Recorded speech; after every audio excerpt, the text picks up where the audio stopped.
ഞാൻ പറയാൻ പോകുന്ന കാര്യം കേൾക്കുമ്പോൾ പിടിച്ചു നിൽക്കാൻ കുട്ടിക്ക് കരുത്തുണ്ടാവട്ടെ എന്ന് ഞാൻ ദൈവത്തോട് പ്രാർത്ഥിക്കുന്നു. ഇപ്പൊ തന്നെ ആവശ്യത്തിലേറെ മുഖവരിയായി.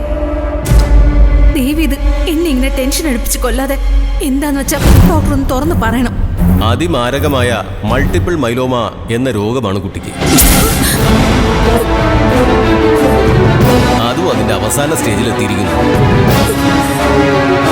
ഞാൻ പറഞ്ഞില്ലേ കുട്ടി, ഈ വാർത്ത താങ്ങാൻ ഒരു പക്ഷെ കുട്ടിക്ക് കഴിഞ്ഞൊന്നും വരില്ല.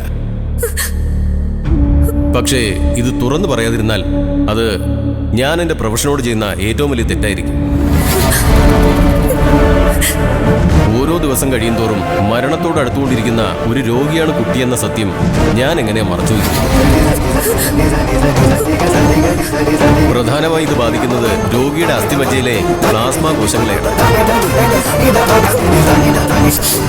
ഇത് ആരോഗ്യമുള്ള രക്താണുക്കളുടെ ഉൽപാദനം തടയും.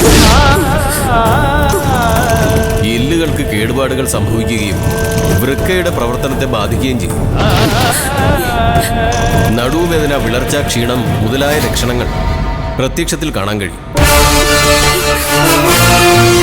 നിമിഷ നേരം കൊണ്ട് ഈ പ്ലാസ്മ കോശങ്ങൾ അനിയന്ത്രിതമായി ക്യാൻസർ കോശങ്ങളായി പെരുകും. അസാധാരണ കോശങ്ങൾ അസ്ഥിമജ്ജയിൽ അടിഞ്ഞു. ശരീരത്തിന് ആവശ്യമായ ചുവന്ന രക്താണുക്കൾ, വെളുത്ത രക്താണുക്കൾ, പ്ലേറ്റ്ലെറ്റുകൾ ഇവയെ ഈ കോശങ്ങൾ നിർദ്ദയം പുറന്തള്ളും. ഏത് നിമിഷവും മരണം സംഭവിക്കാം.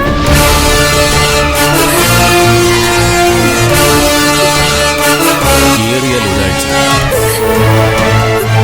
അല്ലെങ്കിൽ 2 ആഴ്ച.